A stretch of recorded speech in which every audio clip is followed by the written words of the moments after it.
Балалар бізде математика сабағы. Балалар өздерін білесіңдер, біз математика сабағында сәулет өнері жөнінде бөлімін бастап жатырмыз, балалар. Ал енді балалар осы қазір қыс мезгілінде қандай спорттық ойындарды білеміз? Хоккей, шаңғы, коньки тебу. Коньки тебу, тағы басқа қандай ойындарды білеміз? Басқа қандай ойындарды білеміз? Бар ғой? Одан да басқа. Мысалға естейміз. Қаратсы ойнаймыз. Тағы бірінші топ. Қандай спорттық ойын? Шаңғы.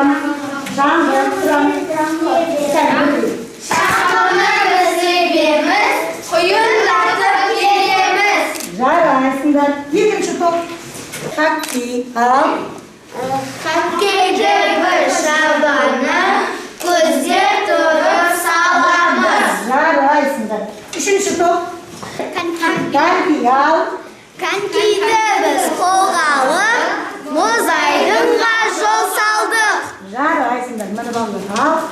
Қысқы спорттық ойындар біз ойнау үшін бізге қысқы дегеніміз не керек болады бізге балалар? Коньки тебу үшін алайда ғой. Қар керек. Қар жоқ. Конькиіміз тұрғаны үшін жасымыз мұз керек. Ал енді біз бүгін спорттық ойындарға арналған ғимараттар бар ма біздің Қазақстанда? Қандай ғимараттар бар? Алматы қаласында медеу мұз айдыны бар. Міне оқулығымыздың бірінші тапсырмасына дүние жүзіндегі бұл медеу мұз айдынының дүние жүзі бойынша үлкен, ең ірі мұз айдын. Бұның ауданы 10.000 метр квадрат. Ең бірінші 600 метр квадрат. 600 метр квадрат. Жақсы, келесі Нұрай. 10 метр квадрат. 10 метр квадрат. Құрылысшылар алып оның бізге жаңағы жобасын сәулетшілер жоспарын құрады екен, не балалар? Балалар, бізде қандай мереке келе жатыр алдымызда? Жаңғырайыз балалар. Қайтадан сұрайын. Балалар, бізде қандай мейрам келе жатыр? Тәуелсіздік күні. Тәуелсіздік күні келе жатыр екен. Ал биыл біздің тәуелсіздігімізге неше жыл басталған?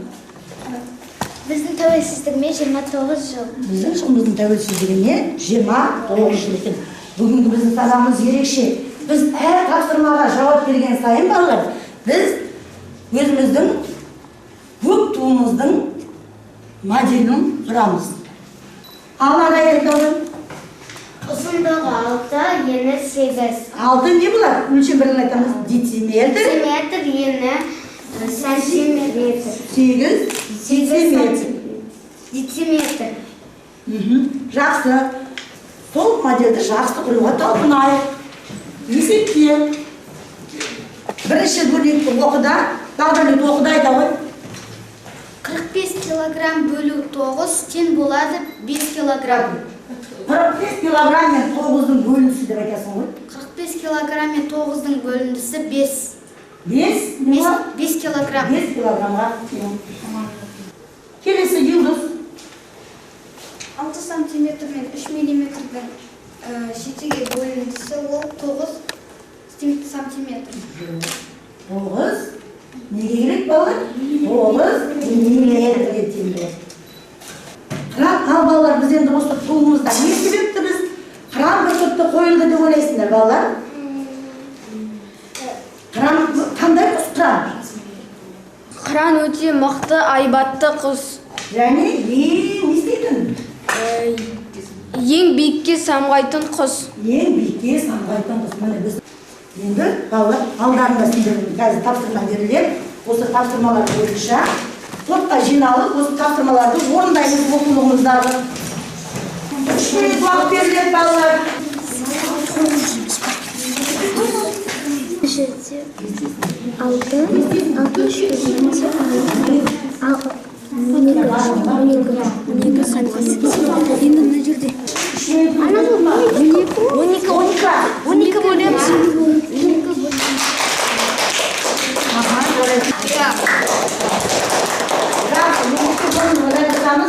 Бізде кесте берілген. Бұл кестеде В дегеніміз ол ені, ал А дегеніміз ұзындығы. Сым орамынан 4 метр кесіп алынды. Бұл орамның барлығының ұзындығының 3-тен 1 бөлігін құрайды. 9 метр мен 205 сантиметрдің айырмасы 695 сантиметр. 4 дециметр мен 15 миллиметрдің айырмасы 385. Не қосылды балалар туған? Ою қосылды. Біздің қазақтың туған жаңағы ою өрнегі қосылған екен. Қаралды.